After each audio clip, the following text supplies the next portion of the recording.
Assalamualaikum warahmatullahi wabarakatuh. Perkenalkan, nama saya Muhammad Farhana Kiki, NIM 5011900306. Di sini saya akan menjawab soal PTS mata kuliah pengantar manajemen. Baiklah, soal yang pertama adalah apa yang dimaksud dengan manajemen dan apa artinya manajemen bagi mahasiswa? Jelaskan.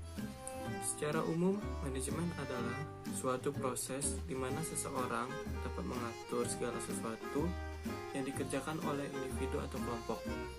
Manajemen perlu dilakukan guna mencapai tujuan atau target dari individu atau kelompok tersebut secara kooperatif menggunakan sumber daya yang tersedia. Selain itu, manajemen juga dapat diartikan menurut etimologinya. Manajemen berarti sebagai seni mengatur dan melaksanakan. Berdasarkan bahasa Prancis kuno, manajemen juga dapat diartikan sebagai usaha perencanaan, koordinasi, serta pengatur sumber daya yang ada demi mencapai tujuan secara efektif dan efisien.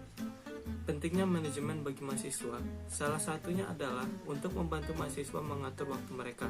Apabila mahasiswa dapat mengatur waktu mereka dengan baik, memungkinkan mereka untuk melakukan segala hal atau kegiatan dengan maksimal.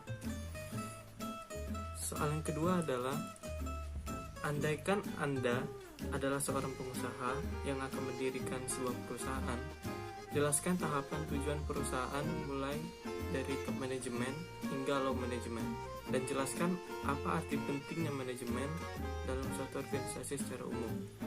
Baiklah, yang pertama adalah top manajemen. Manajemen puncak atau top manajemen adalah tingkat manajemen yang paling atas dan memiliki otoritas tertinggi pada sebuah organisasi perusahaan dan bertanggung jawab langsung kepada pemilik perusahaan. Umumnya, manajemen puncak hanya bekerja pada tatanan konseptual dan pemikiran, bukan pada hal-hal yang teknis. Manajemen puncak memiliki kewenangan yang paling besar di antara manajemen pada tingkatan lainnya. Manajemen puncak berhak untuk memilih, mengangkat, memberhentikan manajemen yang berada di bawah otoritasnya. Contoh tingkat manajemen puncak adalah CEO, GM, atau General Manager, dan yang sering pula disebut Presiden Direksi atau Presdir. Direksi merupakan perwakilan dari pemilik perusahaan atau pemegang saham. Mereka dipilih oleh pemegang saham perusahaan, dan CEO dipilih oleh Dewan Direksi perusahaan. Tugas manajemen puncak adalah yang pertama menyusun dan menetapkan rencana perusahaan, yang kedua menentukan tujuan perusahaan, ketiga mengatur manajemen yang berada di bawah posisi manajemen puncak, keempat memanfaatkan sumber daya yang dimiliki oleh perusahaan, dan yang terakhir adalah bertanggung jawab atas semua yang dilakukan oleh manajemen di bawahnya. Yang kedua, manajemen tingkat menengah atau middle management. Manajemen ini dipilih oleh manajemen puncak, dan manajemen tingkat menengah bertanggung jawab atas pelaksanaan rencana yang sudah ditentukan oleh manajemen puncak.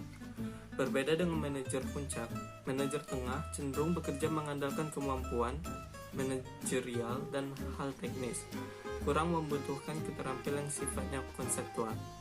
Manajemen tingkat menengah membawai dan mengarahkan kegiatan manajer di bawahnya. Manajemen pada tingkat ini bertanggung jawab terhadap kegiatan yang dilakukan oleh tingkatan manajemen yang lebih rendah, dan bahkan terkadang terhadap beberapa karyawan operasionalnya. Contoh tingkat manajemen tengah adalah yang pertama, kepala departemen atau HOD. Yang kedua, manajer cabang, dan yang terakhir junior eksekutif. Contoh tugas dan peran manajemen tingkat menengah sebagai berikut. Yang pertama, menjalankan perintah, kebijakan, rencana yang telah disusun oleh manajemen puncak. Yang kedua, memberi saran atau rekomendasi kepada manajemen puncak. Yang ketiga, mengkoordinasikan seluruh kegiatan semua departemen yang ada. Yang keempat, berkomunikasi dengan manajemen puncak dan manajemen tingkat yang lebih rendah posisinya. Yang terakhir adalah bertanggung jawab secara langsung kepada Dewan Direksi dan CEO perusahaan. Yang terakhir adalah manajemen lini pertama atau low management. Low management adalah tingkatan manajemen yang paling rendah dalam sebuah perusahaan. Manajemen ini bertugas untuk memimpin dan mengawasi kinerja tenaga operasional.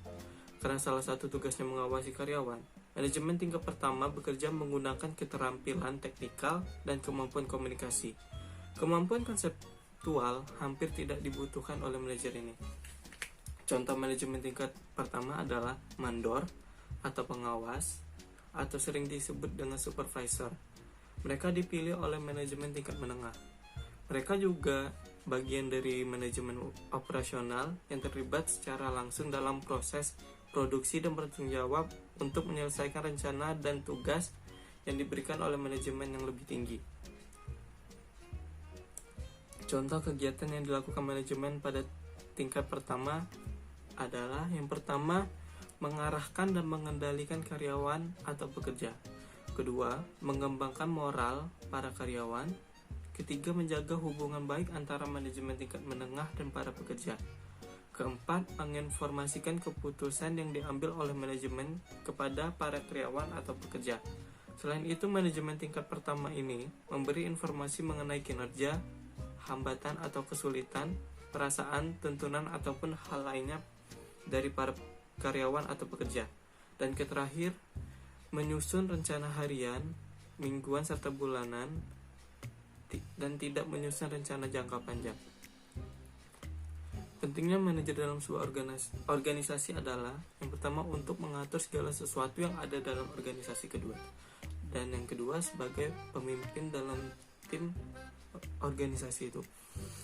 Dan soal yang terakhir adalah jika Anda seorang manajer sebuah perusahaan atau profit oriented, langkah dan strategi apa yang saudara ambil dalam menjalankan dan mengamankan usaha dimaksud di masa pandemi COVID-19 saat ini? Jelaskan. Langkah pertama yang saya ambil adalah memberitahu kepada seluruh karyawan yang ada di perusahaan untuk melakukan social distancing, menyediakan masker untuk semua karyawan, dan menyediakan tempat cuci tangan di setiap sudut di perusahaan saya. Yang kedua, apabila memang tidak memungkinkan untuk bekerja di kantor, saya akan menyuruh semua karyawan saya untuk bekerja dari rumah. Yang ketiga, fokus untuk memasarkan produk ke media online. Dan terakhir adalah menentukan strategi bisnis. Di sini saya akan memikirkan apakah saya dapat mempertahankan bisnis saya atau saya harus mencari bisnis yang lain. Sekian, terima kasih. Wassalamualaikum warahmatullahi wabarakatuh.